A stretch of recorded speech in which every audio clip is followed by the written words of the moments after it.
Akkam jirtu kabajamtoota hordoftoota chaanaalii kiyyaa. Anis immoo odas immoo teeknoo irraati.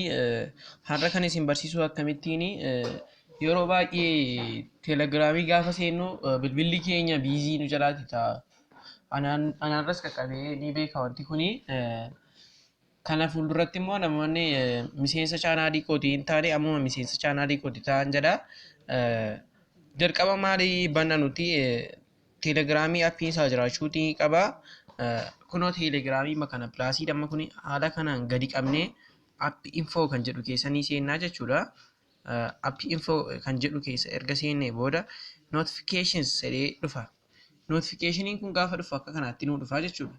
Block all kan jedhu kana gaafa nuuni buunu teelegiraamiin kun notificationiin yookaan beeksisan nuu beeksisu irraatii dhaabbataa jechuudha. Irraatii dhaabbata jechuun immoo karaa adda biraa bilbilli keenya biiziin ta'u bakka chaarjiin keenya nu jalaatiin dhumu ofiisaadhaan sarchiin godhu jechuudha. Har'a barnoota ani isin barsiise kana hin jaallattudha ni yaada. Guyyaa itti aanutti akkamitti footoo keenya animeeshiniidhaan hojjechuu dandeenya yookaan kaartuunii akkamitti hojjechuu dandeenya kan jedhuun isiniif qabadhee dhiyaadha jechuudha. Amma guyyaa itti aanu wal agarruutti nagaan naa tura.